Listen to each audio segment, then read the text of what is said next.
మాచర్లపట్నంలో పలు అభివృద్ధి కార్యక్రమాల్లో పాల్గొనేందుకు వేచేసిన ఆంధ్రప్రదేశ్ రాష్ట్ర రోడ్లు భవనాల శాఖ మంత్రి బీసీ జనార్దన్ రెడ్డిని మాచర్ల శాసనసభ్యులు జూలకంటి బ్రహ్మానందరెడ్డిని సొసైటీ కాలనీలోని మహిళలు కలిసి పలు సమస్యలను వివరించారు. ముఖ్యంగా కాలనీలో సైడ్ కాల్వలు నిర్మించాల్సిన అవసరం ఉందని సూచించారు. ఈ విషయాన్ని సానుకూలంగా స్వీకరించిన మంత్రి బీసీ జనార్దన్ రెడ్డి నాయకులు వచ్చారు వెళ్లారు అన్నట్లు కాకుండా ప్రజల గలం ప్రభుత్వం చెవిని చేరాలి, ప్రజలు తెలిపిన సమస్యలు వెంటనే పరిష్కరించాలన్నారు.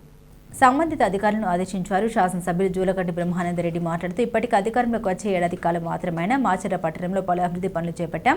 రానున్న 5 ఏళ్లలో మాచర్ల నియోజకవర్గాన్ని ఎప్పుడు చూడనటువంటి అభివృద్ధి దిశగా తీసుకెళ్తామని తెలిపారు. ఈ కార్యక్రమంలో పాల్నాడు జిల్లా టీడీపీ అధ్యక్షులు Kommalapati Sridhar, municipal chairman mother Saheb, municipal శాఖ అధికారులు, తెలుగుదేశం, జనసేన, బీజేపీ పార్టీల నాయకులు, కార్యకర్తలు పాల్గొన్నారు. ప్రజల సమస్యలపై నాయకుల స్పందన ప్రజల విశ్వాసం కలిగిస్తోందని, సైడ్ కాల్వల సమస్య త్వరితగతిన పరిష్కారం అవుతుందని అధికారులు వెల్లడించారు. ఊకే ఏదో వచ్చిపోయినది కాకుండా కనీస పరిష్కారానికి లేకుండా దాన్ని ఆల్టర్నేటివ్ వీక్లీ వన్స్ క్లియర్ చేయడమా, క్లీన్ చేయడమా, ఏదో చూసి చేయండి. కొద్దిగా తొందరపడకండి. ప్రతిదీ సమస్య పరిష్కారం ఉంటుంది. ప్రతి సమస్యకు పరిష్కారం ఉంటుంది. కొద్దిగా సమయం పడుతుంది. ఇప్పుడు ఈయన ఆలోచన ఏంటంటే ఇప్పుడు కాలువ కడతాము, మళ్ళీ పగల కొట్టాలి. మళ్ళీ పగల కొడితే డబ్బులు ఎవరివి వృధా అయ్యేది, ప్రజాధనమే కాదు కాదు. చెప్పినటువన్నీ చేస్తున్నాము. ఎంతమంది పిల్లలు ఉంటే అంతమంది టైం పడతారా పెద్దోళ్ళు కాబట్టి మాకు 5 ఏళ్ళు టైం ఉన్నాను. ఒకటి దాని తర్వాత ఒకటి చేస్తాం. ఓకేనా? నమస్కారం అందరికీ. ఇక్కడ ముందున్నారు ఇంకా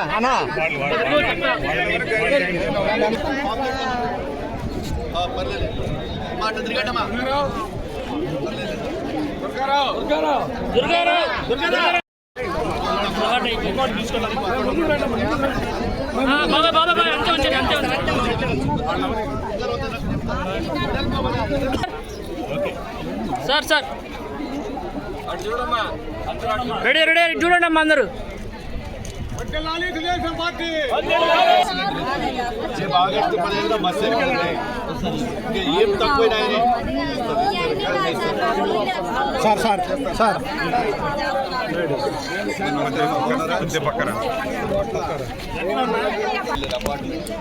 ఆల్ ఇష్యూ వాళ్ళది ఏంటంటే కాలువ దగ్గర రోడ్ ఏదో ఇస్తే నిలవండి. మీరు ఇమ్మీడియట్గా నోట్ చేసుకొని అది బాధపడి చిన్నవే కొత్త ఎక్కువ వచ్చిన తర్వాత ఆ వాటర్ ఎక్కడ పోతుందో చూసుకొని దాన్ని ఏదైనా ఉంటే పరిస్థితి కంప్లీట్ చేసుకుంటే ఒకసారి కాలువ ఎక్స్టెన్షన్ లేదు.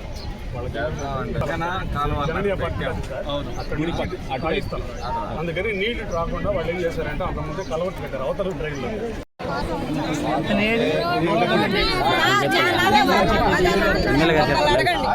ఇంతమంది అడిగితే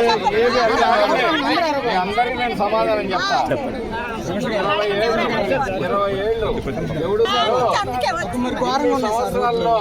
ఇన్ని సంవత్సరాల్లో మున్సిపాలిటీలో రోడ్లు వేయాల.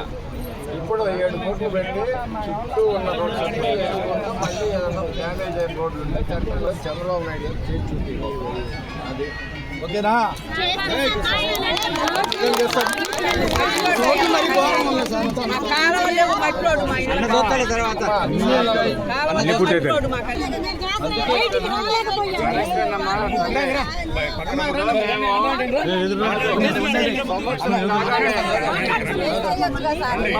ఇంట్లో ముగ్గురు నలుగురు కూడా గ్యాస్ సిలిండర్లు ఇచ్చినామా?